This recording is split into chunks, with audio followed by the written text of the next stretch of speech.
Alright, gamers, it's time for Name That Game. No hints, no Googling, just pure gaming knowledge. I'll drop the clues, you drop your guess in the comments. Let's see who really knows their games. This game didn't just release on the Super Nintendo, it arrived. If you were alive during the Super Nintendo era, this cartridge lived in the console. And if you weren't, you still played games that borrowed from it. By the end of this video, you'll know exactly why. You start with Rain, a castle, a sword that isn't yours. No tutorials, no pop-ups, just atmosphere and a sense that something bad already happened before you even touch the controller. That opening set the tone for everything that followed. This game later became a pillar of the Zelda timeline. It sits early in the series lore, explaining the origins of the Master Sword, the rise of Ganon, why the Triforce keeps causing problems. Nintendo didn't over explain it. They trusted player to connect the dots. The light world and the dark world are the same map, but distorted. Mountains become prisons, lakes become traps, safe towns become hostile territory. This wasn't just clever design, it was storytelling through geography. Pulling the Master Sword wasn't flashy, but it stuck with you. The silence, the weight of the moment, the feeling that crossed a line and couldn't go back. That sword wasn't just a weapon, it was responsibility. This game introduced or perfected so many items. Hookshot, Pegasus boots, magic mirror, ice rod, fire rod, and each one didn't just solve puzzles, it reshaped how you moved through the world. Dungeons weren't random. You learned, you applied, you mastered. Bosses weren't damaged sponges, they were tests.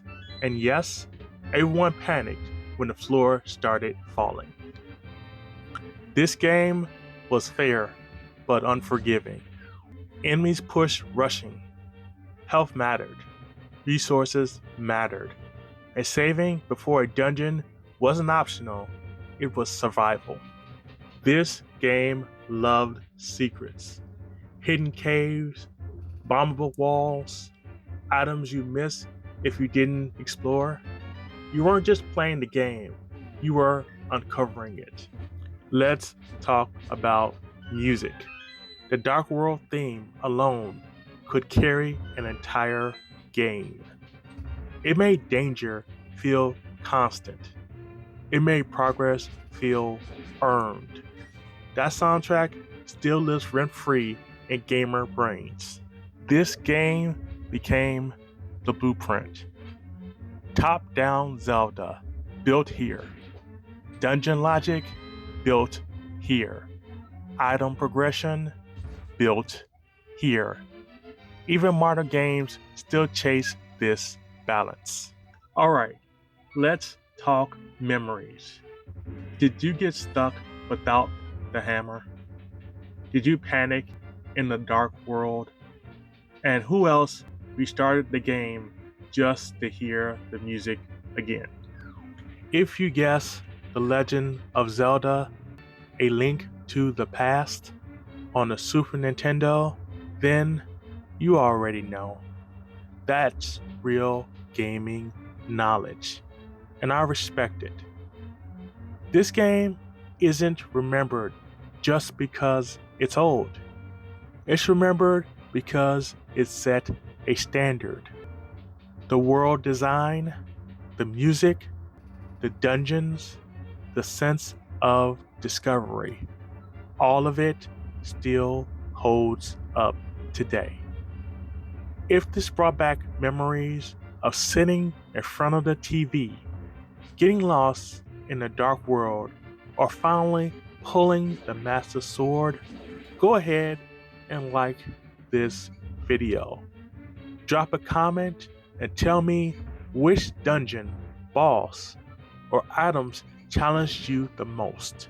And share this with someone who grew up on the SNES era.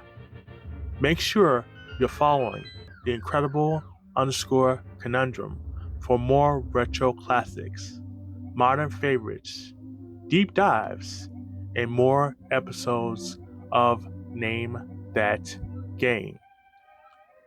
Let me know what game you want to see next. NES, SNES, PlayStation. I'm taking requests.